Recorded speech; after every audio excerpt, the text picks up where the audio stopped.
ఆచార్య చాణక్యుని విలువైన మాటలు. మీ రహస్యాలను ఎప్పటికీ ఎవ్వరికీ చెప్పవద్దు. అదే మిమ్ములను నాశనం చేస్తుంది.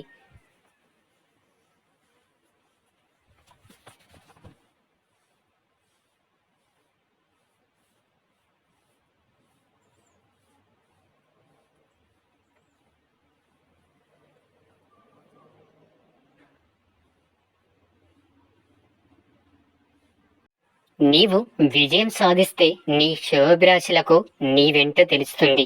ఒకవేళ అపజయం పొందితే నీ శ్రేయోభిలాషకు నీవెవరో నీకు తెలుస్తుంది.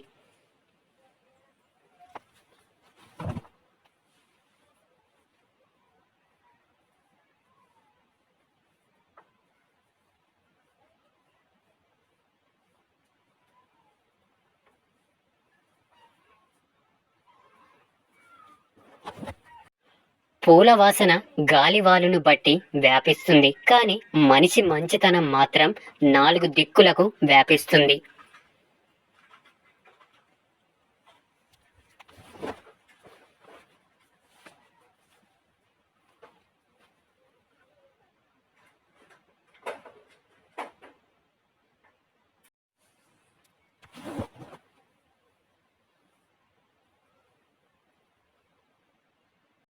మన మీద మనకుండే నమ్మకం శత్రువును భయపెడుతుంది.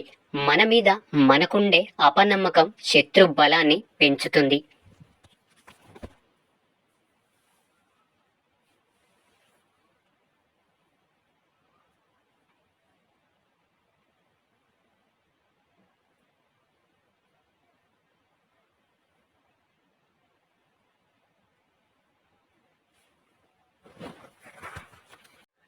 అతి నిజాయితీగా ఉండటం మంచిది కాదు. చెట్లు కొట్టడానికి వెళ్ళేవాడు ముందుగా నరికేది నిటారుగా సాఫీగా ఉన్న చెట్లని కదా.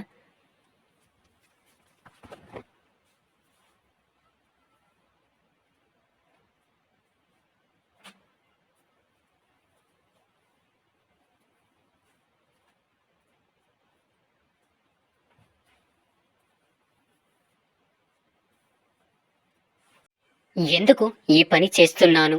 దీనివల్ల ఫలితం ఏమిటి? ఇందులో విజయం సాధించగలనా? ఈ 3 ప్రశ్నలు వేసుకోకుండా ఏ పని మొదలు పెట్టకూడదు.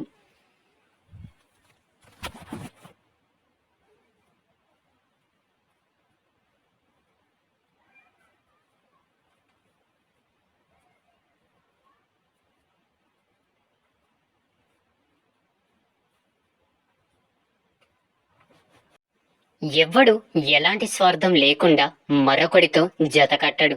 ఏ ప్రయోజనం ఆశించకుండా ఊరికే స్నేహం చేస్తున్నా అని చెప్తే దాన్ని నమ్మిన వాడే శుద్ధ అప్రజకుడు.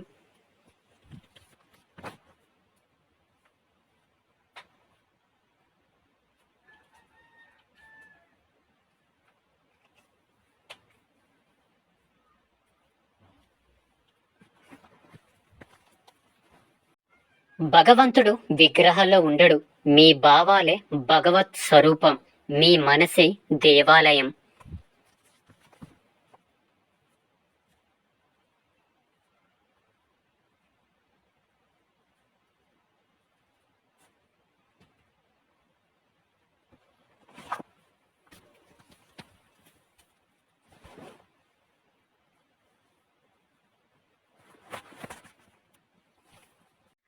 మనిషి తన చేతలతో గొప్పవాడు అవుతాడు, కాని జన్మత కాదు.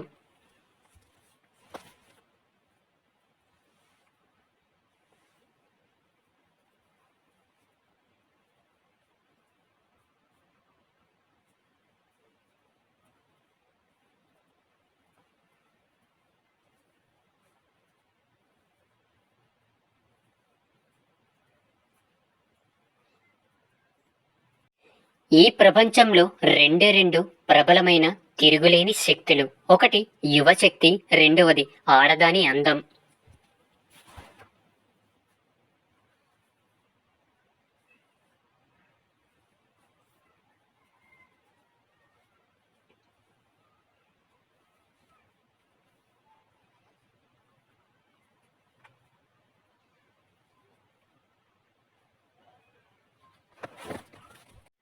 వేరే వారి తప్పుల నుండి పాఠాలను నేర్చుకో. ఎందుకంటే అన్నిటినీ నీ సొంత అనుభవంతో నేర్చుకోవడానికి నీకు ఈ జీవితకాలం సరిపోదు.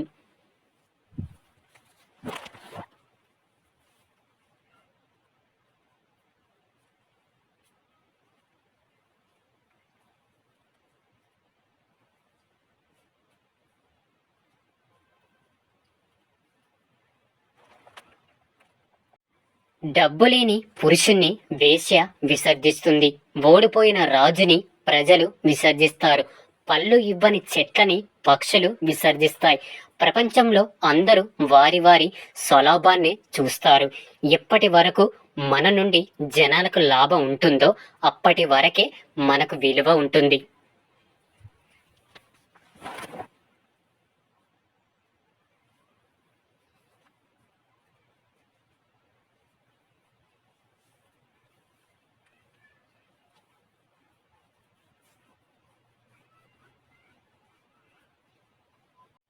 తెలివైన వారు ఎప్పుడు తమ భార్య గురించి ఇతరుల ముందు ఎప్పుడు చులకనగా మాట్లాడరు.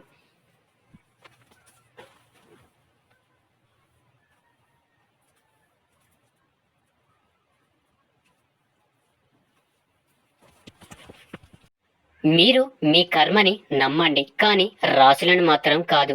ఎందుకంటే రాముడిది రావణాసుడిది ఒకే రాశి, కానీ ఎవరి కర్మానుగుణంగా వారు తమ తమ ఫలితాలు పొందారు.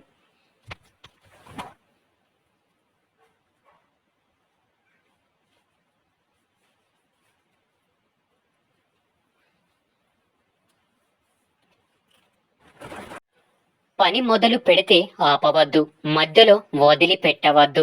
ఫలితం గురించి ఆలోచించకుండా పని పూర్తి చేయడమే మనిషి పని.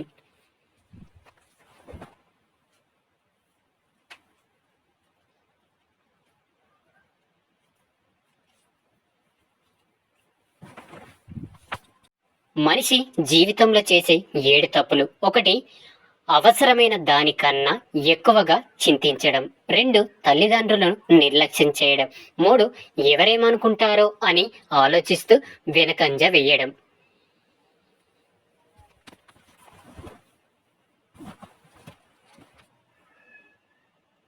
4. ప్రేమించిన ఆత్మీయుల వద్ద నిజమైన ఫీలింగ్స్ చూపించలేకపోవడం. 5. గతం లేదా భవిష్యత్తు కోసం ఆలోచిస్తూ వర్తమానంలోని మధుర క్షణాల్ని కోల్పోవడం. 6.